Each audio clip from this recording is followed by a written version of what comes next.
क्या आप जानते हैं आज जिस जमीन पर आप खड़े हैं वो हर साल कुछ मिलीमीटर नीचे धंस रही है। जी हाँ, ये कोई कहानी नहीं बल्कि हकीकत है।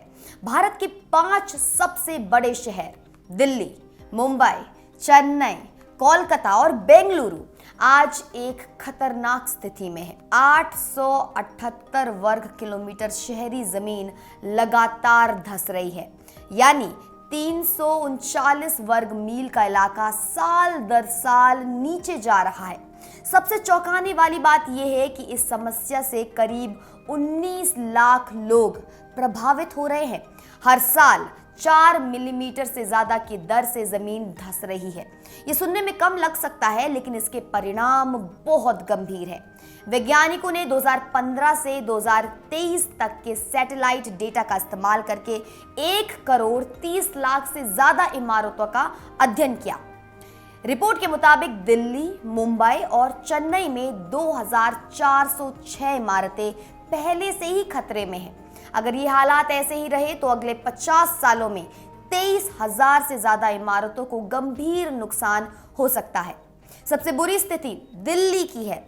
यहां सालाना 51 मिलीमीटर की दर से जमीन नीचे धंस रही है। चेन्नई में यह दर 31.7 मिलीमीटर, मुंबई में 26 मिलीमीटर और कोलकाता में 16.4 मिलीमीटर सालाना है। बेंगलुरु की स्थिति तुलनात्मक रूप से बेहतर है। यहाँ 6.7 मिलीमीटर सालाना धंसाव हो रहा है।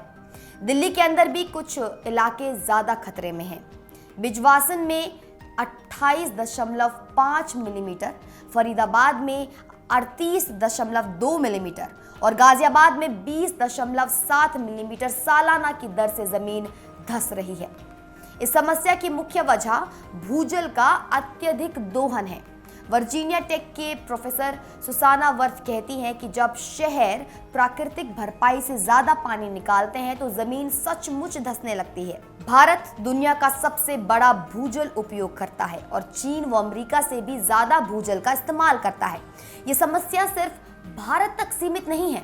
दुनिया भर में जकार्ता, बैंकॉक और वेनिस जैसे शहर भी इसी तरह धंस रहे हैं।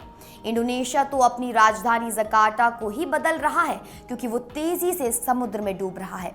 भूजल की कमी के कारण 2025 तक भारत में पानी का संकट और भी गहरा हो सकता है। पंजाब और हरियाणा जैसे राज्यों में 78% से ज्यादा कुएं अति दोहित माने जाते हैं। ये राज्य देश के 50% चावल और 85% गेहूं की आपूर्ति करते हैं। जमीन धंसने से सिर्फ इमारतों को नुकसान नहीं होता, बाढ़ और भूकंप जैसी प्राकृतिक आपदाओं का भी खतरा बढ़ जाता है। जब जमीन आसमान रूप से धंसती है तो इमारतों की नींव कमजोर हो जाती है और पाइपलाइन जैसी बुनियादी सुविधाएं भी क्षतिग्रस्त होती हैं। वैज्ञानिकों का कहना है कि सैटेलाइट तकनीक की मदद से हम इन खतरों को पहले से ही पहचान सकते हैं। रिसर्चर्स का कहना है कि आज जो मुश्किल दिख रही है वो कल आपदा का रूप ले सकती है अगर शहरों ने अपनी नीतियों को नहीं बदला। अब समय आ गया है कि सरकार और आम लोग दोनों इस समस्या को गंभीरता से लें। भूजल के सही उपयोग, बारिश के पानी को जमीन में वापस भेजने और मजबूत इमारतों के निर्माण पर ध्यान देना होगा, वरना आने वाले सालों में हमारे महानगर एक गंभीर संकट का सामना कर सकते हैं। इस रिपोर्ट से साफ पता चलता है कि ये कोई दूर की समस्या नहीं है बल्कि आज की हकीकत है। हमें अभी से तैयारी करनी होगी ताकि हमारे शहर सुरक्षित रह सके और आने वाली पीढ़ियों के लिए एक स्थिर भविष्य बना सके। आप देख रहे थे इंडिया न्यूज़ डिजिटल प्लेटफॉर्म की ये खास रिपोर्ट। मैं निकिता रावत फिर मिलती हूँ एक बड़े अपडेट के साथ। धन्यवाद।